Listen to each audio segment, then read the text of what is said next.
Sa video ito, pag-usapan natin kung ano-ano nga ba ang mga application requirements sa pagkuha ng retirement claim benefits.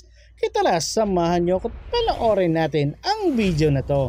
Pero bago yon, sa mga hindi pa nakasubscribe sa akin, kayo na ang bahala. So ngayon pag-usapan natin kung ano-ano ba ang dapat ipasa ng mga requirements sa pagkuha ng retirement claim benefits, kagaya ng mga forms at mga dokumento na kailangan sa pag-file nito. So una, dito tayo kung ang miyembro mismo ang mag-file ng kanyang retirement benefit. So ipakita ang original at isumiti ang photocopy ng valid ID cards or documents para sa authentication. At magsumiti ng original or certified true copy ng mga supporting documents na isasubmit ninyo. So bali meron sila dito na primary ID. So pwede kayo magpasa ng isang primary ID na nandito. So SSS ID, UMID card, PRC card, passport, driver's license, at Seaman's book. Take note, kung hindi available or wala kayong primary ID na nandito sa listahan, mamaya pag-usapan natin kung ano-ano pa yung ibang requirements na kinakailangan nila sa pagpasa ng retirement claim benefit. At next, dito naman tayo sa letter B, itong SSS forms. So kailangan nyo mag-submit ng SSS Retirement Claim Application Form or tinatawag na RCA form, or yung application for DDR benefit under the portability law kung naaangkop. At next, dito naman tayo sa single savings account, passbook, pwedeng ATM, pwedeng UMID card na naka-enroll bilang ATM accomplished debit cash card enrollment form sa inyong SSS account. So dapat niyong tandaan na kung ang pangalan ng membro at ang savings account number ay hindi nakalagay sa ATM card, kailangan niyong magsumiti ng alinman sa mga sumusunod. Una, kopya ng duly validated deposit slip. Pangalawa, kopya ng bank statement or certificate. And next, dito naman tayo sa pangalawa. So for example, babae yung may-ari. Tapos yung SSS account niya, pagkadalaga pa yung pangalan niya. Tapos yung ATM card na gagamitin niya para sa kanyang pension or retirement ay married na. So kailangan niya magdala ng marriage contract or marriage certificate. At sunod dito tayo sa pangatlo. So for example, hindi makapagbukas ng savings account o hindi makapag-apply para sa debit or cash card ang membro, magsumiti ng written request for exemption mula sa Pensioners Remittance Program na nagsasaad ng mga dahilan ng kahilingan. At next, dito tayo sa pangalawa. So for example, ipapile ng kinatawan yung retirement claim benefit, so hindi membro yung magpapile.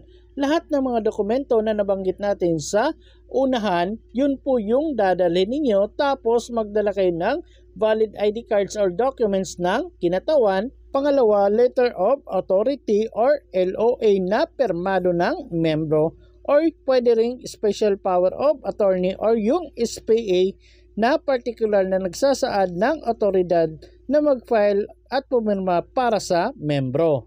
Tandaan na ang LOA or SPA ay valid dapat sa loob ng 6 na buwan kung inisyu ito sa Pilipinas o 1 taon kung ito ay inisyu sa ibang bansa. Lahat ng mga katumbas na ID cards or documents na may English translation na inisyu ng dayuhang gobyerno ay tatanggapin. Sumangguni lamang sa supplemental list of documentary requirements for retirement benefit para sa karagdagang supporting documents para sa mga special cases. So for example, wala kayo ng primary ID. So kailangan nyo mag-submit ng 2 valid IDs or documents na nandito sa listahan. So kung meron kayong 2 secondary IDs, mas maganda. Pwede nyo na pong dalhin yan at tatanggapin po ni SSS yan. Pero kung isa lang yung secondary ID ninyo, kailangan nyo magdala pa ng isang secondary document. So take note, isang secondary ID at isang secondary document kung isa lang yung secondary ID ninyo. Pero hindi po pwedeng 2 secondary documents yung dadalhin ninyo at walang ID na ipapakita.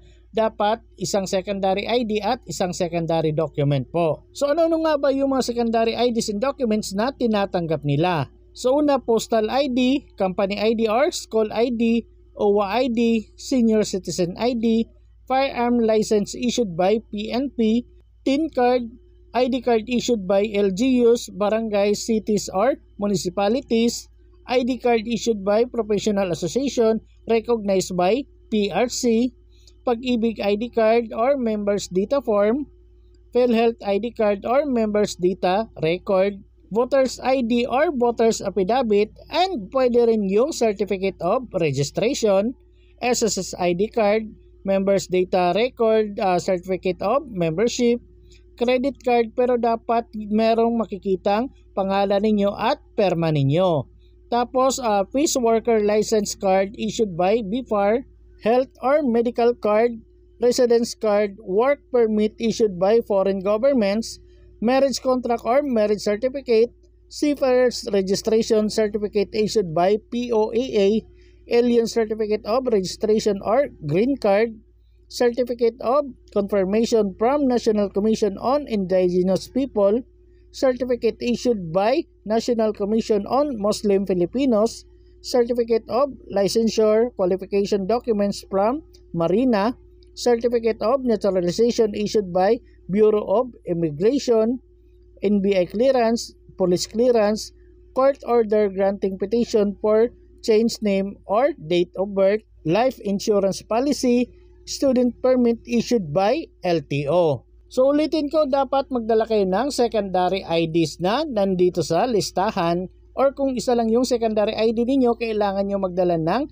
isa pang secondary document. At para naman sa mga special cases, kailangan nyo magdala ng mga supporting documents. So unang case, kung ang membro ay hindi bababa sa 60 taong gulang, ngunit mas mababa sa 65 taong gulang, para sa mga empleyadong membro, Certificate of Separation na inisyu ng huling employer o lahat ng employers kung may maraming employers. Pangalawa, Certificate of Employment na inisyu ng huling employer na nagsasaad ng panahon ng trabaho.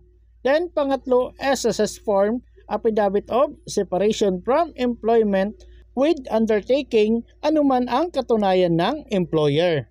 Pangalawang case, para sa self-employed na membro, Certificate of Non-Renewal para sa lahat ng business permit, license ng membro na inisyu ng tamang ahensya ng gobyerno, halimbawa business permit and licensing office. Pangalawa, Certificate of Cessation of Business na inisyu ng opisyal ng barangay kung saan matatagpuan ang negosyo o tirahan.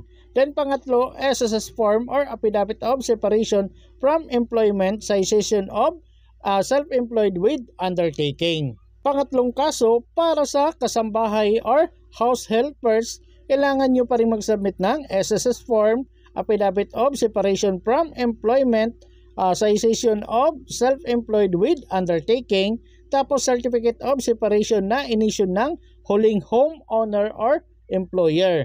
Tapos Certificate of Employment na inisyu ng huling homeowner or employer na nagsasaad ng panahon ng trabaho. At pang-apat na case, para sa membro ng kooperatiba o rehistradong asosasyon, halimbawa TUDA, Card Incorporated, asosasyon ng mga tendero sa palengke at iba pa, kailangan nyo mag-submit ng SSS form or Affidavit of Separation from Employment with Self-Employed with Undertaking.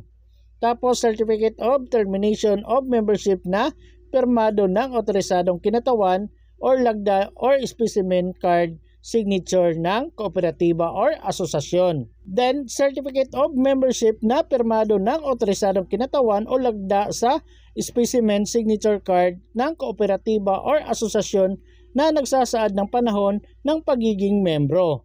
At panglima, para sa voluntary members, kabilang na ang OFW. Hindi na kailangan ng patunay ng paghinto sa trabaho, negosyo, kontrata o kita. So dapat tandaan nyo, para sa mga membro na naninirahan sa ibang bansa, anuman ang balidong card o dokumento na inisyu ng mga banyagang pamahalaan na nagpapakita ng pagkamamamayan, paninirahan, pagkatrabaho bago ang pagretiro, halimbawa Certificate of Naturalization, Foreign Passport, Driver's License, Residency Card, Work Permit, ay tatanggapin kung wala kayong ibang dokumento na nabanggit natin kanina. So yun po yung mga valid IDs and documents na kailangan nyong isubmit kung kayo ay mag-a-apply ng retirement claim benefit.